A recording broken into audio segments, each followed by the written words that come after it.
जी, जी।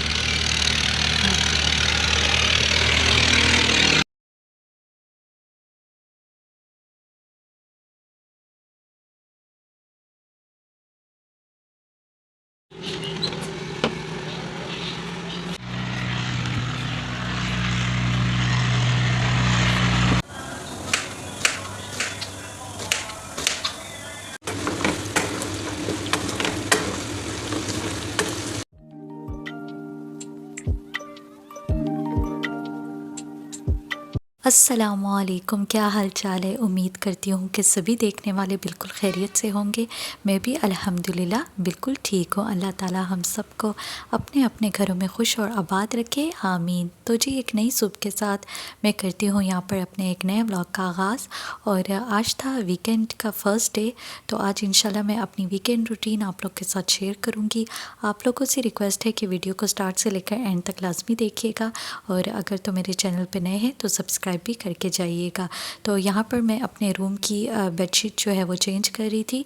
सोचा नई बेडशीट चढ़ा लेती हूँ, काफ़ी डेज़ हो गए बेडशीट चेंज नहीं किया हुआ था। और आज जो है वो काफ़ी बिज़ी मेरा वीकेंड होने वाला था, क्योंकि आज मुझे क्लीनिंग भी करनी थी। इसके अलावा जो है वो हमने बेडशीट्स भी मशीन में वॉश करनी थी, और साथ साथ जो है वो लंच की तैयारी यानी कुकिंग भी करनी थी। जब से ईद गुज़री है, तो ईद के डेज़ से जो है वो अब तक जो है वो क्लीनिंग की रूटीन जो है वो थोड़ी सी डिस्टर्ब हुई थी, क्योंकि वेंसडे को जैसे कि ईद उल अज़हा का फ़र्स्ट डे था, तो उस दिन जो है वो मैंने सर्विस जो है वो क्लीन कर लिया था। उसके बाद जो है वो चूँकि वैसे मैं सैटरडे को करती हूँ, और अगर मुझे कहीं जाना हो तो फिर मैं फ्राइडे को या संडे को कर लेती हूँ। तो उसके बाद से जो है वो ईद के बाद से यानी वेंसडे के बाद से जो है वो थोड़ी सी डे जो है वो डिस्टर्ब हुई थी। तो इसलिए आज मैंने सोचा कि लाजमी जो है वो आज किसी तरह से जो है वो क्लीनिंग यानी कि मॉपिंग करनी ही है। तो बस यहाँ पर जो है वो मैंने मशीन में सारे जो बेडशीट्स है वो रख दिए थे, डाल दिए थे।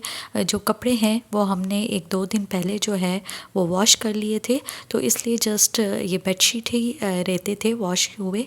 तो इसको बस फिर अम्मी ने कहा कि आज ही इसका काम जो है वो कंप्लीट कर लेते हैं। तो बस यहाँ पर जो है वो मैंने मशीन ऑन कर दिया था, और एक तरफ जो है वो मैंने गोश्त भी प्रेशर कुकर पे चढ़ा दिया था, क्योंकि मैं आज बनाने वाली थी अचारी आलू गोश्त। तो इसलिए मैंने कहा साथ साथ जो है वो गोश्त पकता रहेगा प्रेशर कुकर में, तो दूसरी तरफ जो है वो मशीन में, वॉशिंग मशीन में जो है वो बेडशीट्स भी धुलते रहेंगे।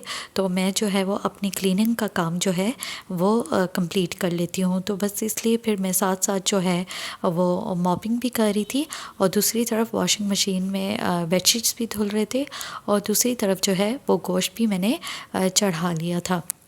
इस तरह से ये होता है कि साथ साथ ही सारे काम कर लो, तो साथ ही साथ जो है वो सारे काम जो है वो कंप्लीट हो जाते हैं। नहीं तो अगर मैं जो है वो इंतज़ार करती बीच में कि जो है वो वॉशिंग मशीन का काम कंप्लीट होगा या कुकिंग का काम कंप्लीट होगा, उसके बाद ही क्लीनिंग करूँगी, तो इस तरह से जो है वो काफ़ी देर हो जाती। अच्छा, आज जो है वो फिर से जो है वो सही गर्मी थी, यानी कि धूप जो है वो सही निकली हुई थी। वैसी तो बारिश के बाद जो है वो एक दो दिन तक जो है वो मौसम थोड़ा सा कदरे बेहतर था, लेकिन आज जो है वो अगेन थोड़ी सी गर्मी ज़्यादा थी। ज़ाहिर है गर्मी के डेज़ है, समर के डेज़ है, जून स्टार्ट हो गया है, तो ज़ाहिर है फिर गर्मी जो है वो तो पड़नी ही है। तो बस यहाँ पर जो है वो मैंने सारा एरिया जो है, सारे घर के फ़र्श जो है वो साफ़ कर लिया था, और हमारे जो बेडशीट्स है वो भी धुल गए थे। तो बस यहाँ पर जो है वो मैंने अम्मी के साथ जो है वो बेडशीट्स जो है वो लटका लिए थे, और आप देख सकते हैं कि हवा चल रही है, लेकिन ये था कि ज़रा गर्म हवा थी।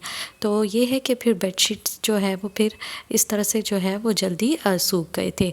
अच्छा, मैं फिर यहाँ पर आ गई थी किचन में, क्योंकि अब जो है वो मुझे तैयारी करनी थी कुकिंग की। यहाँ पर मैंने प्याज वगैरह जो है वो काट लिए थे और थोड़ी सी जो है वो आज लंच के लिए देर हो गई थी, लेकिन खैर कभी कभी इस तरह से देर वगैरह हो जाती है। तो मैंने सोचा कि बस अब जल्दी जल्दी से जो है वो तैयारी स्टार्ट कर लेती हूँ।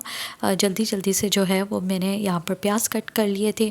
गोश्त जो है वो हमारा प्रेशर कुकर में तैयार हो गया था, रेडी हो चुका था। अच्छा, मैं इन प्याज को जो है वो थोड़ा सा गोल्डन फ्राई करके इनको जो है वो ब्लेंडर में डालकर उसमें दही डाल दूँगी और दही के साथ जो है वो इसका पेस्ट बना लूँगी। तो यहाँ पर जो है वो मेरे प्याज जो है वो गोल्डन ब्राउन हो चुके हैं। अब मैं इनको ब्लेंडर में डालकर जो है वो दही डालकर पेस्ट बना लूँगी। अच्छा, कुछ लोग जो है वो प्याज के साथ टमाटर भी डालकर फ्राई करते हैं और फिर उसको दही के साथ पेस्ट बनाते हैं, वो भी ठीक है, लेकिन मैंने टमाटर ऐड नहीं किए थे। मैं टमाटर जो है वो बाद में गोश्त में ऐड करूँगी। अच्छा, पेस्ट जो है वो मैंने प्याज का बना लिया था दही के साथ। तो मैंने पैन में जो है वो मज़ीद ऑयल डालकर इसमें गोश्त और आलू जो है वो दोनों इकट्ठे जो है वो डालकर अब मैं इनको फ्राई करूँगी। इसमें मैंने अदरक लहसुन का पेस्ट और खड़े मसाले डाल दिए थे, यानी कि काली मिर्च और ज़ीरा और लौंग वगैरह। और इसमें जो है वो मैं अब तमाम मसाले ऐड कर दूँगी और अचार भी डाल दूँगी। मैंने अचार गोश्त मसाला भी मिलता है, लेकिन मैंने वो नहीं डाला इसमें।